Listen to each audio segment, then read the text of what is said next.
Assalamu alaikum, урматтуу биздин YouTube каналыбызды көрүүчү мекендештер, агалар, инелер, жалпы көрөрмандар. Урматтуу туугандар, кечээ эле өзүңүздөр күбө болуңуздар, Бишкектеги 2-төрөтканасындагы болгон окуяга өзүңүздөр күбө болуңуздар. Жана ошол видеону биз дагы каналыбыздан жарыяладык эле. Көптөгөн мекендештерибиз көрүп, ошол видеонун астына бирөөлөр комментарий жазыптыр мекендештерибизден. Бирөө тихий час учурунда силер тополоң кыладыңар дейт, бирөөлөр тихий час болбош керек дейт. Анда тихий час болуш керек, бирок коридорду ачып коюп. Коридордо жанагы элдер барып отура турган жери ачык туруш керек туугандар. Кече жакшы бактызына, ошол элдин бактызына менин досум, кесиптешим Улукбек Карыбек уулу барып коридорду ачтырды. Ызылда отуруп аштырды. Аштырбаганда жанагы эл дагы алып барган тамагы менен тоңуп, бүгүн больницада жатышы мүмкүн эле ооруп. Өлө суук болуп атат туугандар. Мына элди да ойлонойлу да. Ушул элдин эсебинен бүгүн силер айылгалып атпайсыңарбы? Медайымдар, урматтуу медайымдар. Сүйүнчү пул дезе кроссто чуркаган адамдар да артыңардан калат. Мына ошолордон да биринчи келип сүйүнчүнү аласыңар. Баланы жөргөктөп чыгарып аткандагы алып аткан көрүмдүк акчаңарчы. Элибизде кызык экен, бербеш керек андай нерсе. Мыйзамда жок. Берип жаман үйрөтүп коюп, биз ошолорду күбө болгонбуз. Мына мисалы үчүн Алабука районунда төрөтканасында бөөктү алып чыгып келип атат. Жанагы адамдар күйөөлөрү акчаны чөнтөгүнө салып атат. Болбосо мына видеого күбө болуңуздар.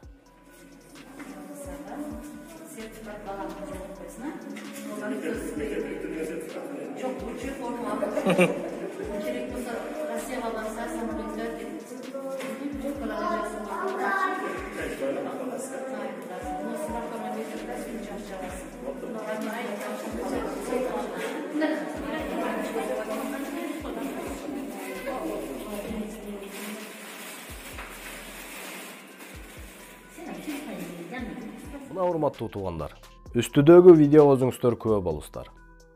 Эми ушул медицина тармагында акча бериш керекпи, бербеш керекпи деген маселеге келсек, анда Акылбек Жапаровдун өзү күпүлдөп айткан сөзү бар. Ушул видеону да көрөлү, андан кийин сөзүбүздү улантабыз. Сайтында дагы, больницанын өзүнүн кире беришинде дагы кайсы кызмат көрсөтүү бекер. Ушунун баарын жазып бериңиз. Наркоз өкмөттүн эсебинен, операция мындай, моорекинин баары өкмөттүн эсебинен. Ошо мындан тышкарысы бөлөгү болсо, анда барып өзүңөр сатып келгиле деген нерсени жазабасаңыз, кайсылары биздин эсебибизден ото жана 37 миллиард сом берип атабыз, кимге берип атабыз, эч кимден мындай көп жакшы түшүнүгү жок болуп атат да. Бул жер Ош облусунун Кара Суу районунун ооруканасындагы төрөткана. Сиздер көрүп тургандай, биринчи токтоосуз тез жардам көрсөтүү акысыз, дарыгерлердин кабыл алуусу акысыз, наркоз акысыз, ошондой эле төрөт акысыз. Ар бир больницада анан экинчи роддом жөнүндө видеолор чыгып калды да. Эмне деп кетейин? Бул жазган бирөө жазып атпайбы, что вы там потеряли? Там ничего не потеряли, там зал ожидания. Негизи эшиктен киргенде ошол жер бир чоң комната, хоть бул эшиктен, хоть тиги эшиктен киргенде. Второй роддомду мен наизусть жакшы билемин. Анан зал ожиданиядан кийин эшик жабылат, нар жакта приемный кыз отурат, бир жагында бир көшөгө тартылат, аерде эми келген аялдарды карайт, нар жакка кирет дагы, киргенден тепкичтер менен өйдө чыгып кетет.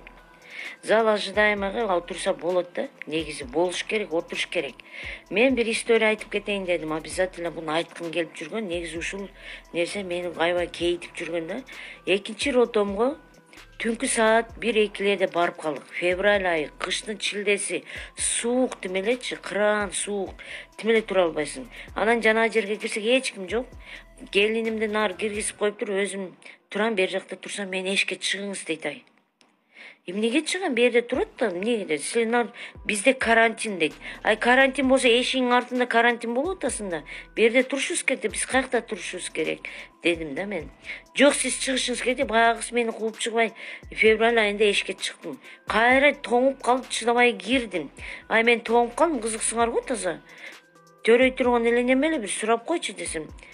Жок эже төрөйелек деп анан тырышып отуруп аяк жерде турдум мен. Каяка барам? Түнкү жарымда еще тапчыкачан чыгып алыптыр. Кызыгуу ушул жерден башталат. Бир маалда мени чакырат дейт кызчы. Эшикти ачып, эже кирсеңиз бияка деп. Эмне болду дедим. Сизди 3-этажга чыксын деди го дейт. Вай, карантин бүтүп калдыбы? Түнкү саат 2-де карантиниңер бүтүп калдыбы дедим. Анан баягы жерден приемныйдан киргизип карагыла. Ошол эле кийим менен маска да берген жок, эчтеке да берген жок, бутма эме да берген жок, бахил да берген жок. Чыгып баратам. Телефонум күйгүзүп алдым. 3-этажга чыкты. Чыкканча сүйлөнүп бардым. Ай кандай сонун карантин бул я деп. Мен билем да эмнеге чыгарып атат. Чыгарып алып сүйүнчү сурашат да. Биздикилер больной, жинди, биздин больницадагы медиктердин өздөрүнүн баарына психиатр керек. Анан 3-этажга чыккандан кийин эле кирсем, ичи капкараң, свети начар. Бир комнатада эле 5-6 ар кайсы бурчта төрөп атат. Бардак, тиякта кан шейшеп, биякта эми бир көзүмө көрүн, акмыш жаман көрүндү. Мен деле 6 баланы Кыргызстандан төргөм, бирок андай шумдукту көргөн эмесмин. Чын бир маалда бою 2 метр болгон, 150 килограмм болгон орус акушер чыкты, эркек. Келип эле жулкулдатып эле мени сүйрөп туруп эле эшиктен ыргытып жиберди. Мына министрлер ушуга карагыла. Министр здравоохранения ушуларга көңүл.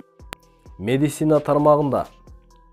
Мына урматтуу туугандар, медицина тармагына акча бериш керекпи, бербеш керекпи деген сурооңорго Акылбек Жапаров могу видеодо жооп берди. Эми мындан кийин өзүбүз дагы үйрөнөйлү, мыйзам чегинде жашашты. Биз дагы пара берип, арам ишке барып күнөөгө батпайлы. Аларды дагы пара алдырып, күнөөгө батырып, арам ишке барганга себепкер болбойлу. Бул жагын да карашыбыз керек. Жакшыраак окутат деп балаңыздын мугалимине акча бербеңиз. Жакшыраак карайт деп төрөтканадагы врачтарга, медайымдарга акча берип жакшы көрүнбөй эле коюңуз. Сиз беришиңиз мүмкүн, бирок акчасы жоктор эмнени берет? Аны да карашыбыз керек. Негизи бербешибиз керек. Ошондуктан урматтуу туугандар, биз билебиз, көптөгөн айыл өкмөттөрү бар. Колунда чоң мүмкүнчүлүктөр бар. Элине жакшы кызмат кыла турган чоң фирмалар менен сүйлөшө ала турган деңгээли бар. Тилекке каршы оозуна талкан салып отурат.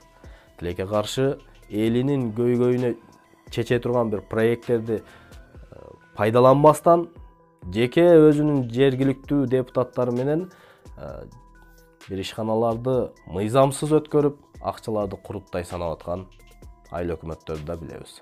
Фактылар келип атат, Кудай буйрса, алардын да жыйынтыгын чыгарабыз. Кийинки эфирден көрүшкүнчө сак саламатта болуңуздар. Мыйзам чегинде жашашты баарыбыз үйрөнөлү жана башка бирөөлөргө үйрөткөнгө аракет кылайлы. Акча бербеңиздер.